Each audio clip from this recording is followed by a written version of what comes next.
네, 오늘 2025년 7월 25일에 나온 여러 산업 보고서들을 좀 살펴볼 텐데요. 시장의 중요한 흐름들, 그리고 놓치면 안 될 정보들 위주로 한번 짚어보겠습니다. 네. 2차 전지 시장 변화부터 미국 AI 전략, 또 유럽 자동차 시장까지 다양한 분야의 맥점을 여러분께서 좀 빠르게 파악하실 수 있도록 준비했습니다. 네. 특히 그 미국의 정책 변화가 여러 산업에 미치는 영향, 또 기술 트렌드가 어떻게 맞물리는지 이런 부분을 좀 중점적으로 보시면 흥미로운 점들을 발견하실 수 있을 겁니다. 좋습니다. 그럼 바로 한번 시작해 볼까요? 네. 자, 그럼 첫 번째로 2차 전지 시장부터 한번 파고 들어가 보죠. IM증권 보고서 내용입니다. 맞아요. 미국 에너지 저장 장치 ESS 시장이요. 여기에 지금 큰 변화가 좀 있다는 거죠. 네, 그렇습니다. 특히 트럼프 행정부의 정책 변화 가능성, 구체적으로는 무역법 301조 개정 같은 거요. 이런 것 때문에 2026년부터는 중국산 LFP 배터리, 그러니까 리튬 인산철 배터리가 가격 경쟁력이 확 떨어질 수 있다. 이런 예측이 나왔더라고요. 네, 맞아요. 그 보고서에 따르면 핵심은 이제 새로운 규정, 섹션 48(2)인데요. 이게 뭐냐면 중국 같은 금지된 외국 기관의 부품을 얼마나 쓰느냐, 그 비율에 따라서 투자세 공제 ITC 혜택을 다르게 준다는 거예요. 아, 근데 배터리가 ESS 원가에서 차지하는 비중이 크잖아요. 전력망 연계형은 70% 넘고 분산형도 50%가 넘으니까요. 네네. 그러니까 이게 사실상 중국산 배터리를 쓰기가 좀 어려워지는 거죠. 거기다 2026년에 예상되는 총 관세율이 한 58.4% 정도 되거든요. 와, 58.4%요? 네. 그러니까 이것까지 합치면 가격 매력은 거의 없어진다고 봐야겠죠. 이야, 이게 그럼 한국 배터리 기업들한테는 진짜 제2의 기회가 될 수도 있겠네요. 그렇죠. LG 에너지 솔루션이나 삼성 SDI 같은 기업들, 미국 내 생산 늘리면서 반사이익 보고 연간 조 단위 추가 이익까지 가능하다, 이런 전망까지 나오던데요. 네, 가능성이 제기되고 있죠.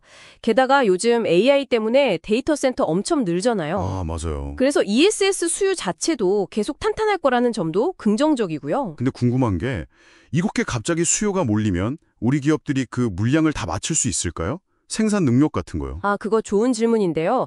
보고서 자체는 물론 굉장히 긍정적이지만 단기간에 생산 능력을 그만큼 확 끌어올리는 건 분명 쉽지 않은 과제일 겁니다. 그렇죠. 네, 하지만 장기적으로 봤을 때는 확실히 좀 유리한 국면이 열린 거다 이렇게 봐서 투자 의견도 중립에서 상향 조정된 상태입니다. 알겠습니다.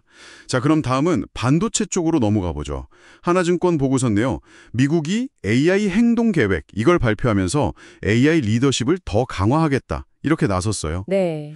혁신 가속화, 인프라 구축, 국제 외교 안보 리더십 확보. 이게 골자인데 여기서 뭘 좀 주목해야 할까요? 일단 AI 개발이나 도입을 좀 저해하는 규제들 있잖아요. 이걸 풀겠다는 거.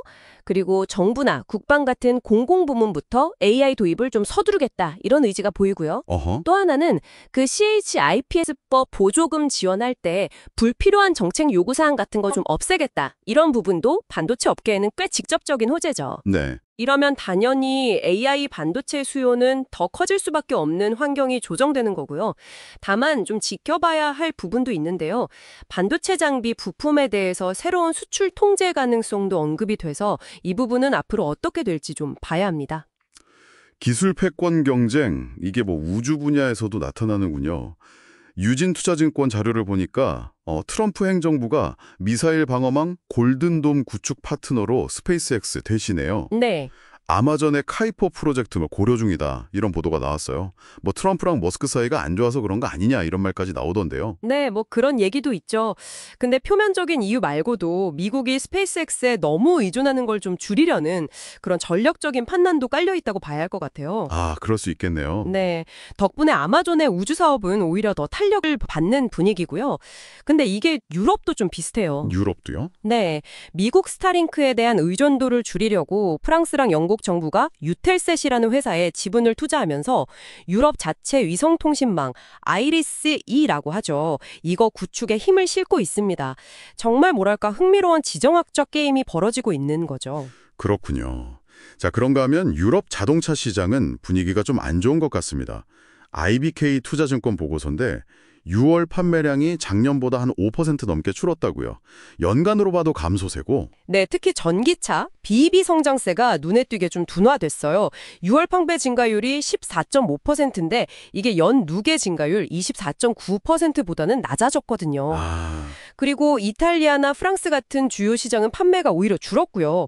마이너스 40%, 마이너스 3% 이렇습니다. 벌써 34.8%더라고요. 오, 하이브리드가 강세군요? 네. 그래서 전반적으로 수요가 좀 줄어드는 데다가 저가형 전기차 위주로 팔리다 보니까 시장의 질이 좀 나빠지는 거 아니냐 이런 우려도 나오고 있어요. 테슬라 판매량도 연 누계로 보면 30% 이상 줄었고요. 이게 그냥 일시적인 숨고르기일까요? 아니면 전기차 시장 자체가 좀 성장통을 겪는 걸까요? 아직 판단하기는 좀 이를 수 있는데요. 보조금 축소라던가 충전 인프라 문제, 또 여전히 높은 가격, 이런 것들이 좀 복합적으로 작용하면서 소비자들이 잠시 좀 지켜보는 그런 관망세로 돌아선 것일 수도 있습니다. 하이브리드가 잘 나가는 것도 약간 그런 맥락에서 볼 수 있겠고요. 네, 알겠습니다. 마지막으로 국내 통신이랑 유틸리티 쪽 짧게 짚어보죠. 이것도 하나증권 자료인데요. 통신 쪽은 그 단통법 폐지 영향, 이게 생각보다 크진 않을 거다. 이런 분석 속에서 8월에 나올 주파수 공급 계획하고 배당 관련 정책 변화, 이게 좀 중요 변수가 될 것 같고요. 네. SKT는 분기 배당금 830원, 이거 유지할 것 같고 LGU 플러스는 자사주 매입해서 소각하겠다고 발표했네요. 네, 그리고 유틸리티 분야에서는 한국가스공사가 알래스카 LNG 프로젝트에 참여할 가능성이 좀 언급됐는데요.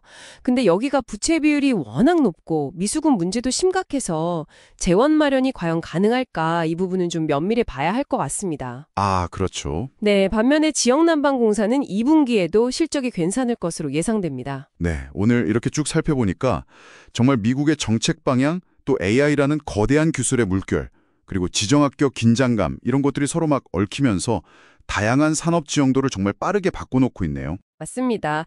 이런 큰 흐름 속에서 기회를 잡는 기업도 있을 거고 또 위기를 맞는 기업도 있겠죠. 네.